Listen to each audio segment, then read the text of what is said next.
Are you familiar with LMS? Do you know what that is? No. Looks, money, status. Oh, wait, it makes sense. Okay. So it's the triage priority list that a lot of guys in the black pill movement rely on and say is most important.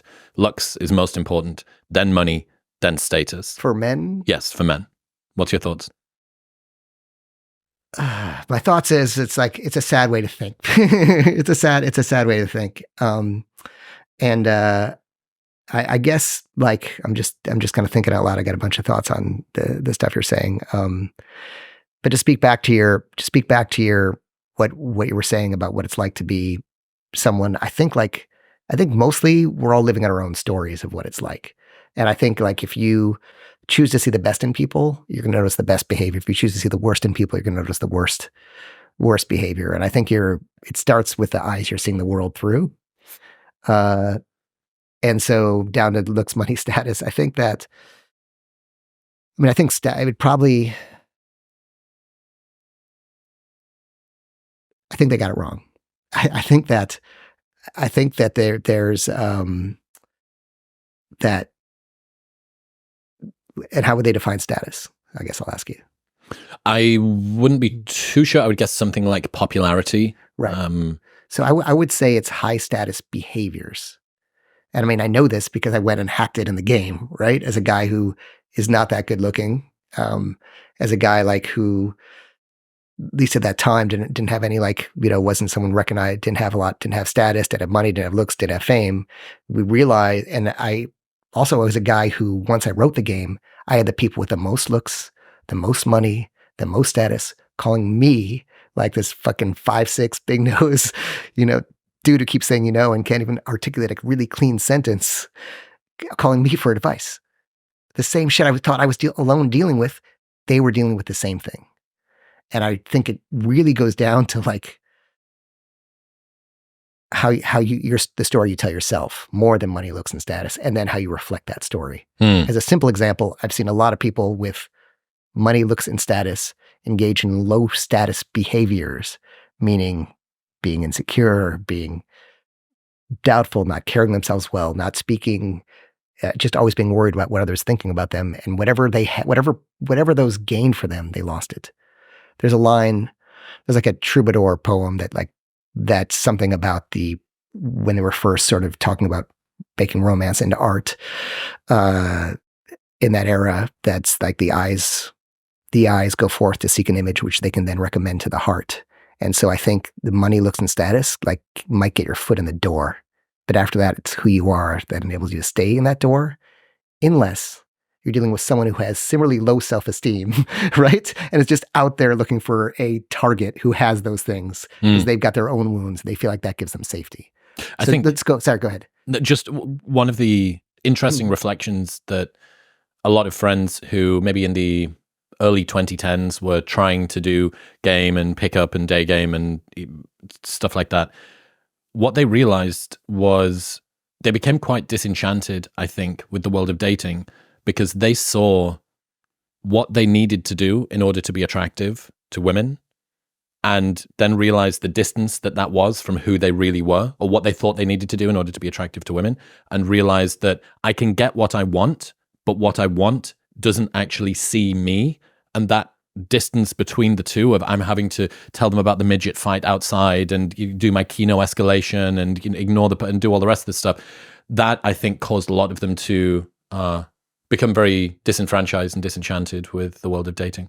Yeah, a couple thoughts and to go back. So again, these are like the stories we tell ourselves. Like, I think that there's a learning process, and maybe you learn.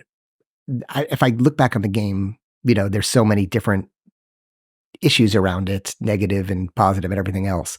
But I see it as a lot of sort of neurodivergent people trying to learn how to socially interact, including myself, right? Yep. And so for me, I needed those little, I didn't know, just tell me what to say and like how to angle my body. I was so uncomfortable around people. And then once I learned it, then I could let it go the same way you learn anything, which is sort of learning the rules and then throwing them out. Yep. So second, I got 3 points to make. Again, these topics are so interesting, right?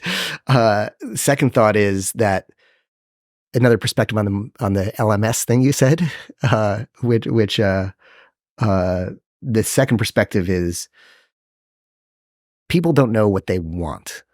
So what they want are the things behind that. So a way to think about, for example, it used to really hurt my self-esteem when I read personal ads and everyone wanted a guy who was 6 feet and taller. How tall are you? 5'10". Okay, that's great, right? I'm 5'6", maybe 5'6.5" at a stretch, right? And it took me a long time to realize that it wasn't height that they were looking for. What they were looking for was safety. I want to feel when maybe what is, let's just say, what does money represent? Money represents that some degree of security, competence, and competence. That was the word I was looking for. Exactly, competence. So if you look at the reasons underneath these and you embody the reasons underneath these, which anybody can do, the other stuff doesn't matter. Yeah, I think that's where the sort of disenchantment came from, which was not feeling like you had the actual foundation, realizing that you could create the glitzy sort of mystique. Like, you do not need to see how much money I have. You do not need to see how much money I have.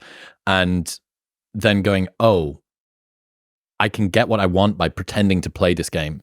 And deep down, I still don't feel like I'm worthy of it. I don't think that they see me. What they see is this persona. As soon as you're saying, I don't want you to know how little money I have, you're like the influencer we were talking about earlier who's promoting a vegan diet while eating meat for dinner. You're creating a split in yourself.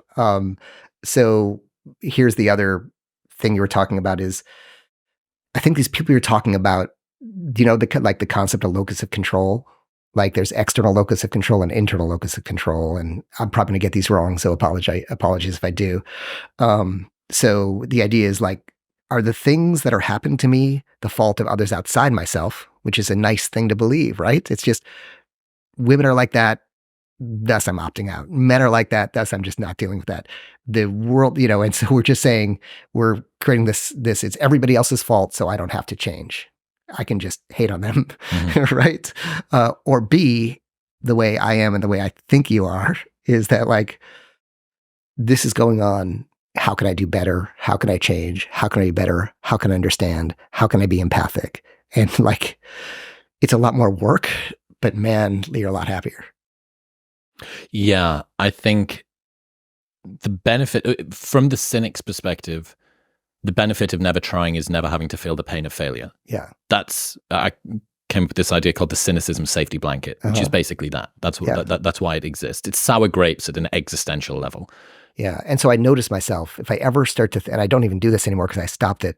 Like, if I ever start thinking something negatively about someone who's successful and start comparing their work to mine and why mine, I just stop instantly. And I just think, what can I learn from that for myself? And again, most of your listeners, I feel like, are learning, growth-minded people. Correct. But I think we can understand that there's certain people, and I've come across them, that if somebody is doing better than you, you can either try to do better or you can try to bring them down to your level. And that's a split in the world. But the people who try to bring them down are the loud voices right now. Correct. In the culture.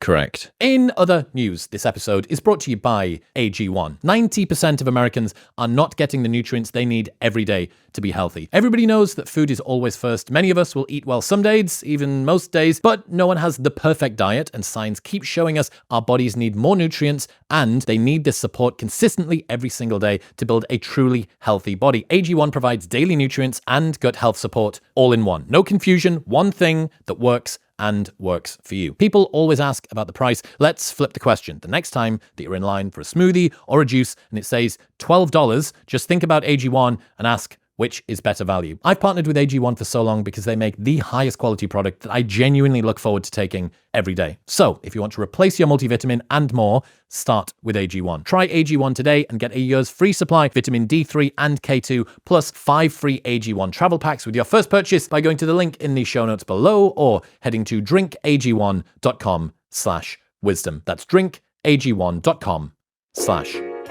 Thank you very much for tuning in. If you enjoyed that clip with Neil, you will love the full-length 2-hour-long podcast, which you can watch right here.